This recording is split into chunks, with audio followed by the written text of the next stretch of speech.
Hello, everyone. Today we are going to talk about improper integrals. This is the last section of chapter 7, and we are going to extend the idea of definite integral to a little bit wider set of integrals. Let me remind you, what is definite integral? Definite integral from a to b f of x dx, which we usually calculate using Newton-Leibniz formula f of b minus f of a, where big F is antiderivative, is describing what? It's describing area under function, under the curve f, right? And one end over here is a, another end over here is b. And basically, proper integral finds area on a finite interval between points A and B. Points A and B are numbers. And the function under the integral is supposed to be continuous. Continuous means without breaks, or piecewise continuous, which means that it has breaks, but they are just jump discontinuities. Jump discontinuities, let me remind you, something like this. Goes from here to here, okay? So if function has jump discontinuities, we still can calculate area. Remember, because the idea of calculating area is dividing into little rectangles and summing up the area. For this problem, it's not going to be a question. So integrals like this, we know how to calculate using the formulas. We know how to calculate numerically. What if we kind of want to extend these ideas and break a little bit the limits of proper integrals? How? The first way we can break the limits is to make either of these two numbers infinity. So make them going to infinity. I'm going to use a different marker to kind of specify how we break limits. For example, we can make this going to positive infinity and this going to negative infinity. Not necessarily both infinities, can be both infinities or one or another one, right? And that's going to make integral improper. The formula is not going to work anymore if we do this. What other ways to make integral improper? Well, the function under the integral is supposed to be continuous or piecewise continuous. What if it's going to be not continuous?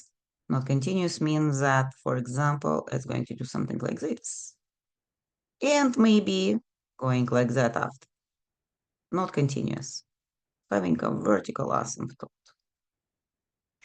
So again, formula is not going to work. How should we deal with integrals if we meet them and they are having these specific features?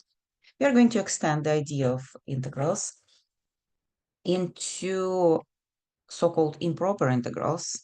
And let's start with introducing type 1 improper integrals. So we're going to have two types actually. The ones which have infinities or not finite limit, and the ones which are going to deal with not continuous function. So type 1.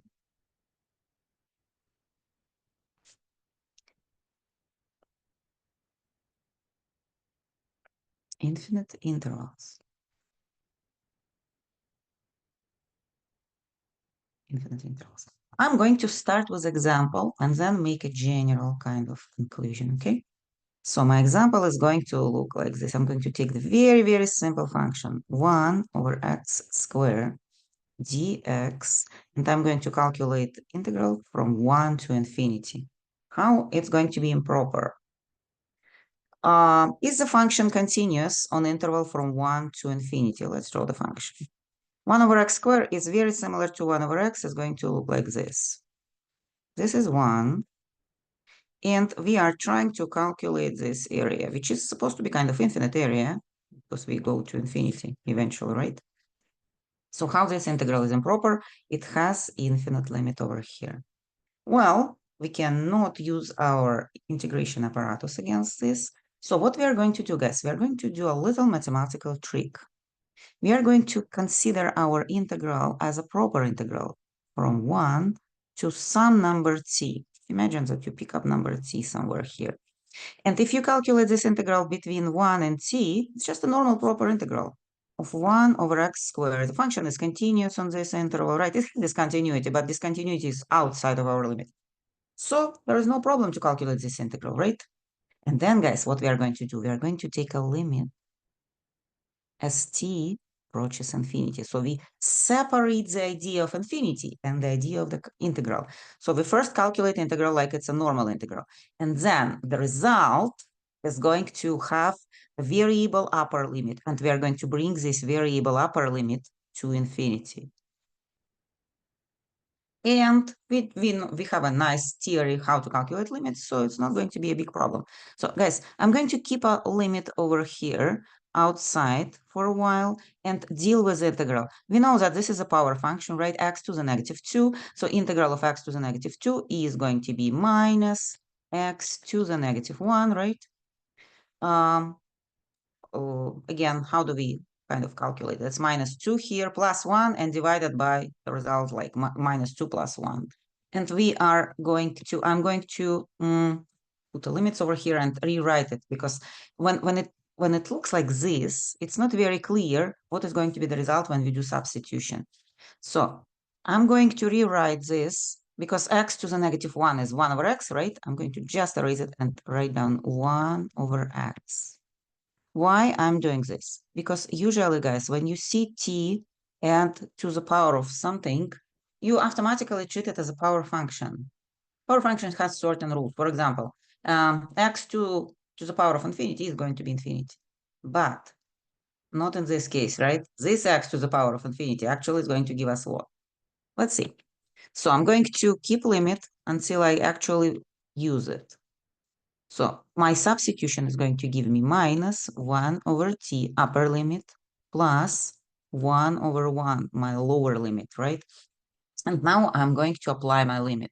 1 over 1 is constant, and it's just going to be equal by itself, like 1, right? But when I bring t to infinity, I'm going to have 1 divided over infinity, or 1 divided over a very large number, which is going to give me almost 0. So actually this one, the limit will go to 0, and the result of this integral is going to be equal to 1. So guys, you see that my infinite integral, my infinite area is not actually infinite, equals to 1 unit. So this area is not infinite.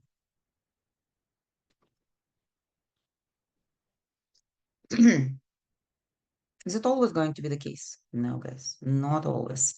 But before we move to solving another problem, let me point what we did over here to avoid actually using improper integral. So we separated the idea of integration and the idea of infinity. We put infinity under the limit, you see, under the limit, and used upper limit as just a variable number.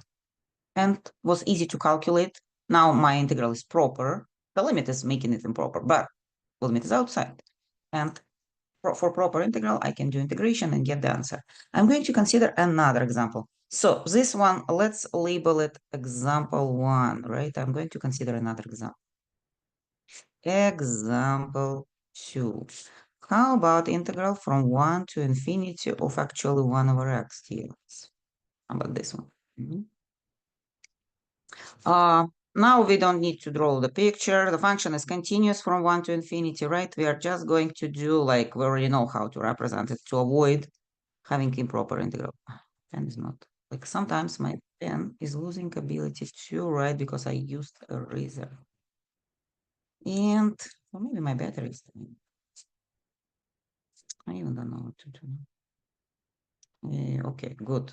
Oh, no, that's my computer too slow. I see. Okay, t goes to infinity, integral from 1 to t, 1 over x dx. Here is not a big problem. 1 over x is what? A ln of absolute value of x and substitution of 1 and t. And here t goes to infinity. Keep limit until you apply it. So we're going to have a limit, ln of t minus ln of 1. Oh, you don't need absolute value around 1 just because 1 is positive, right? And t goes to infinity.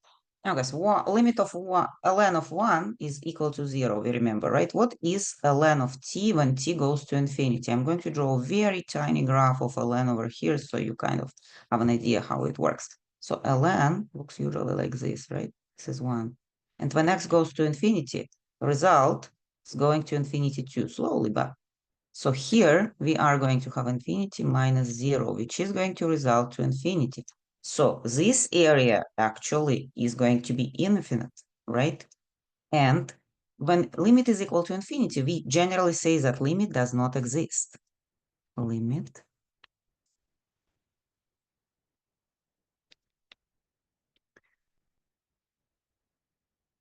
does not exist. I'm using quantum existence here. Sometimes I'm going to use it instead of writing down exist, okay? So we are going to now make up a definition for general improper integral of type 1.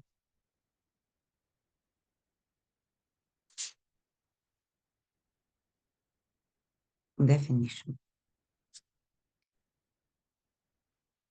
Let's consider integral from a to t f of x dx. If the integral exists and the limit as t approaches infinity of the integral f of x dx from a to t exists, it is a number. Limit exists when it equals to a number. Infinity, though it's a sign, but it's not a number. So limit does not exist when it equals to infinity. We are going to say that the integral is convergent. So when everything is working, the integral is going to be convergent.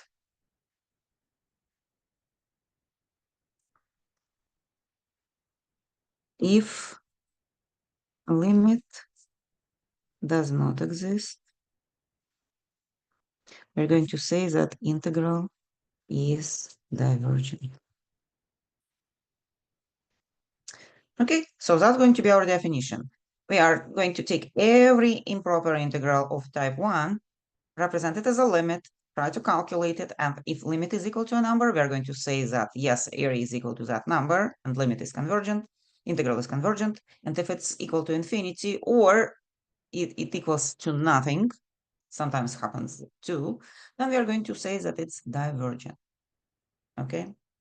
Or does not exist.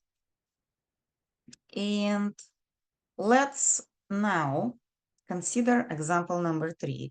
And my example number 3 is going to be a general example, but this general example is going to be very important for our chapter about series. So I want to consider it kind of as a separate problem. So let's consider a general problem of dx over x to the power of p from 1 to infinity. Here p, kind of unknown power. Let's see for which powers we are going to have convergent integral and for which powers we are going to have divergent integral. I'm going to just represent it as a limit as t approaches infinity, integral from 1 to t, and then dx over x to the power of p, then use the power rule to calculate the limit, and that's going to be what? X to the power of minus p plus 1 divided over minus p plus 1, right? And limits from 1 to t, and t goes to infinity. Yeah, guys, over here, I'm thinking to actually write it down so you can see it easier, like one integral is working, one integral is not working, like a fraction, okay? So it's going to be a limit of 1 over 1 minus p. I'm rewriting denominator, and I'm going to put this x in denominator too. X to the power of 1 minus p. If you bring it into denominator, you have to change the sign. I'm sorry, not 1 minus p, p minus 1. That was minus p here, and I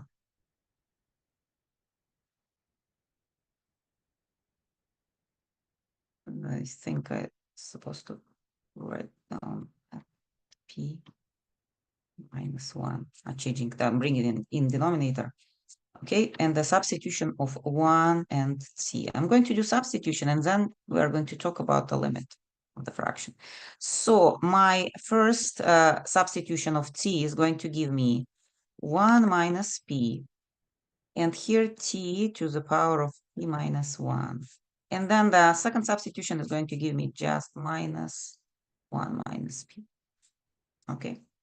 Now, the only one fraction here is going to have certain limit or not. This one is always going to be minus 1 over 1 minus p. This fraction has several options where it goes. Remember that 1 over x usually goes to 0. 1 over x squared usually also goes to 0 when x goes to infinity. But, for example, just x goes to infinity, right? So, what is true about the power? What the power is supposed to be to go to infinity, or for which p the power is going to be good to go to 0. So it can go to infinity or it can go to 0. Where is the boundary? Well, guys, here the power is 1, right? And it goes to infinity. But if it's any other number besides 1, like just positive number, like 0.1, it still will go to infinity. It's like a square root or 100 roots, still goes to infinity. So it goes to infinity when the power is positive. P minus 1 is greater than 0. It goes to 0 when power is negative, right? Negative power is P minus 1 less than 0. It means that we can have here like x to the power of 0.1. It will still go to 0. So what is going to be like our conclusion? We need this case when it goes to 0. We don't need the case when it goes to infinity. And we are not going to consider the case of p equals 1 because we already considered it over there. Like it was example number 2. So I'm going to label somewhere t is not equal to 1. So we need this case, and it's going to be convergent in this case. Again, why? Because this limit will go to 0, and this is going to go to number convergent, which means that p is less than 1. That's a bit strange. P is supposed to be greater than 1, actually. I did a mistake somewhere here. Give me a second.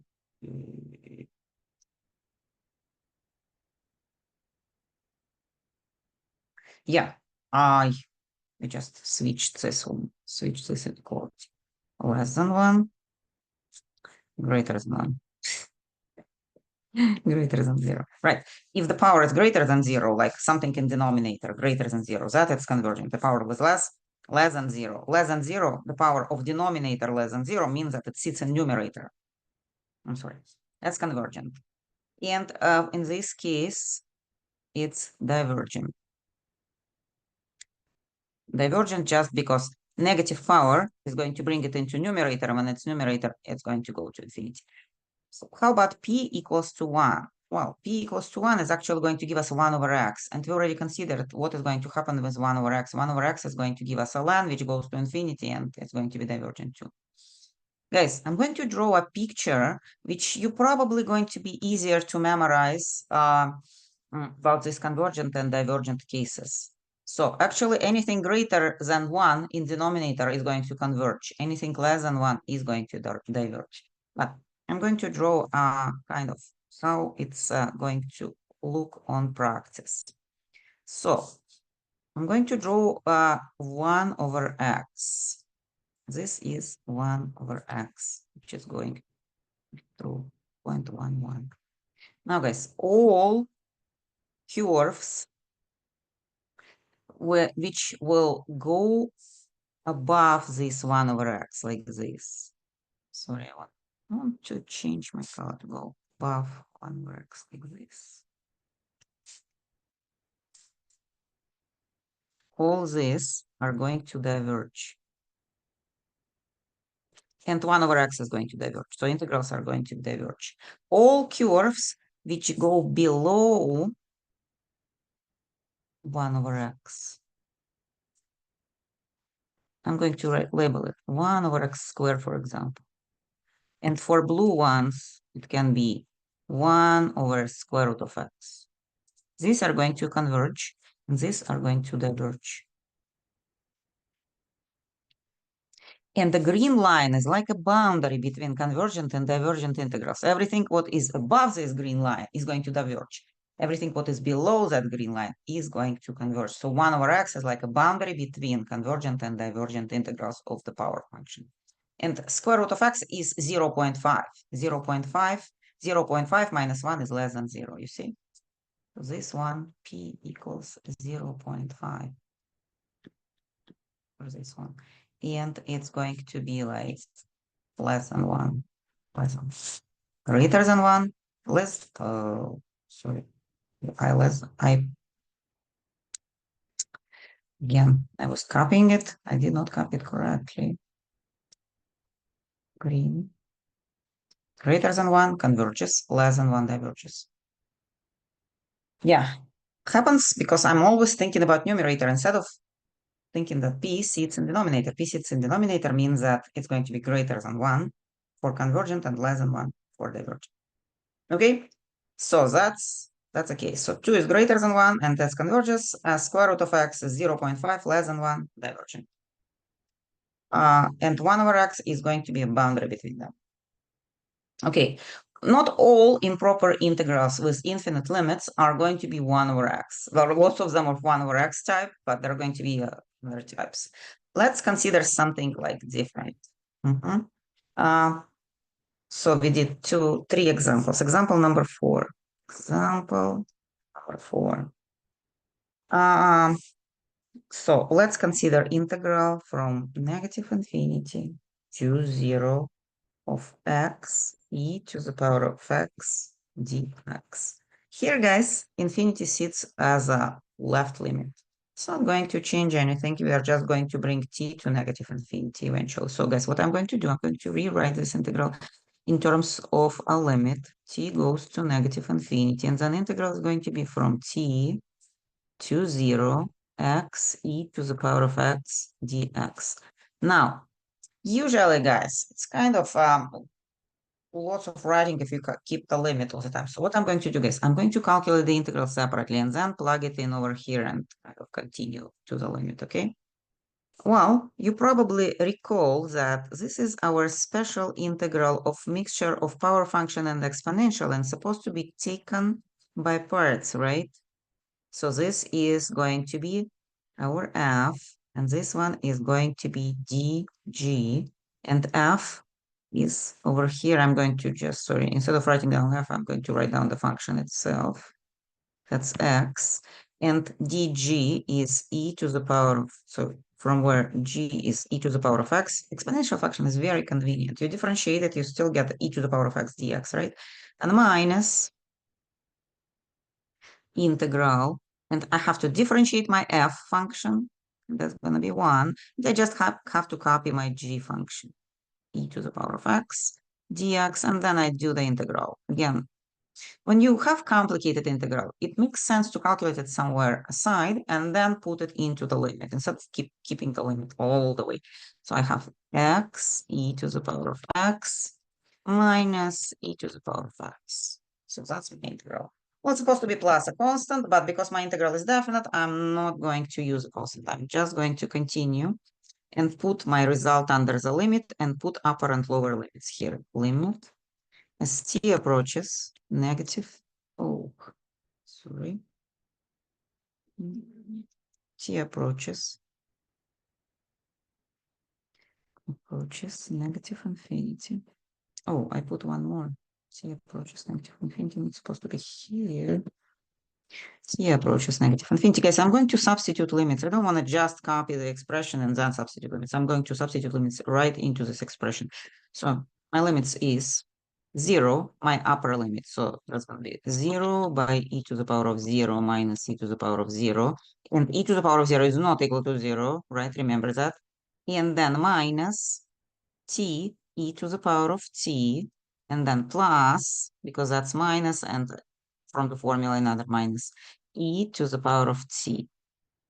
So let's first talk about the first term is going to be equal to 0, right? Just because multiplied by 0. E to the power of 0 is equal to what? To 1, actually. Looks like it's 0, but no. What are going to be the limits? Well, what is limit of exponential function when t goes to negative infinity? Let me remind you, I'm going to draw a super micro exponential function over here. When t e to the power of x, y, when t goes to negative infinity, the limit goes to 0. So this goes to 0. This is 1, this is 0. What is this? Well, guys, x, t goes to infinity, e to the power of t we know goes to 0. So we have actually our special limit, infinity multiplied by 0. How do we solve this special limit? Using L'Hopital's rule, right? So let's use it. Guys, I don't want to kind of write it down right next to the solution. I'm going to separate it somewhere here. So I'm going to just calculate what is limit as t approaches negative infinity of t e to the power of t. Remember, guys, when we do have products, we must represent them as fractions to actually calculate, to use L'Hopital's rule. What I'm going to do here, guys, I'm going to keep t above, and I'm going to put exponential function in denominator with exponent equals negative t. If I bring it back into numerator, I'm going to have this expression. Now here, when t approaches negative infinity, this goes to infinity, and because it's minus t now, it's minus negative infinity, this will go to infinity too. So we have infinity over infinity, and using L'Hopital's rule, we're going to have a limit. Here is going to be 1, and here is going to be minus e to the negative t. T goes to negative infinity. Now, guys, 1 doesn't go anywhere. It's just 1, right? And when t here goes to negative infinity, we're going to have minus negative infinity, which is positive. E to the power of infinity is infinity, and 1 over infinity is equal to 0. So this limit is actually equals to 0, and that's why, that's explanation. So what do we have, guys? Oh, the only thing which is left, this is 0, this is also 0, and the only thing which is left is this minus 1, right? So my final answer is just minus 1. Well, that's going to be the limit. Can limit be negative, guys? If remember that areas, not physical areas, but areas for integrals can be positive and negative. Positive areas are above x-axis somewhere here, and negative areas, if you have a graph somewhere here, and it's going to give you a negative area. This graph is somewhere there when you are going from, you see, this t disappeared from t to 0. Okay, so I think that's almost all about like type 1. Just one more example. I'm sorry that I'm making it a little smaller. Started writing down very wide. Next example. Oh, I have too many unnecessary lines. So one more example, which is going to deal with two infinities. How are we going to deal with two infinities? Imagine that we have integral from negative infinity to positive infinity. How do we deal with them? Well, guys, we are going to represent them as two integrals. Integral from t1 to some number, can be actually any number. And this t1 will go eventually to negative infinity. And another integral from that number to t2, and this t2 will go to positive infinity. So we are splitting it in two integrals. What about number a? Usually this number is 0, but in some cases it's more convenient to choose it as 1 or whatever. So we kind of divide the integral in two parts, one which goes to positive infinity, one which goes to negative infinity, and treat each part separately. If the limit exists of both of them, then we are going to be happy. If the limit does not exist, then we're going to say it's divergent. If limit of one of these integrals does not exist, it's still going to be divergent. So if both are numbers, then convergent.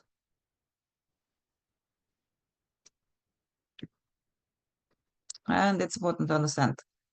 If one of them is not a number, it's going to be divergent. And I'm going to consider an example because sometimes it's tricky to understand it.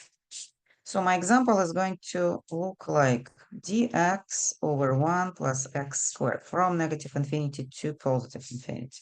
You probably already recognize what kind of function it's going to be, right? I'm going to split it as a limit as t1 approaches negative infinity. From t1, I'm going to use 0. But again, it's not necessary to use 0. You can use actually any other point here. It's not going to change anything. That's my first limit. Plus my second limit, t2 going to approach positive infinity. And that's going to be from 0 to t2. Why I'm labeling them as two different t's? Because they're not supposed to go to infinities with the same rate. T1 can go faster to infinity than T2. They're kind of independent. This is T2. Okay, guys, I'm going to start with kind of first limit and then do the second one. I want to write down everything in one line. So my first one, we already know that this is arctangent, right? So I'm going to write down that limit T1 approaches negative infinity, tangent inverse of x, and substitution is T1 and 0. And limit T1 approaches negative infinity, we're going to have tangent inverse of 0 minus tangent inverse of T1, right? Let's plug them in. Okay, I'm going to remind you how tangent inverse looks because I'm not sure that everyone remembers it from section, I think 6.4 maybe. Tangent inverse was looking like this. And over here on top, that's a horizontal asymptote pi over 2, and over here on the bottom, horizontal asymptote minus pi over 2. And this is tangent inverse of x. Here is x, and here is y, and here is 0. Everything must be on the graph.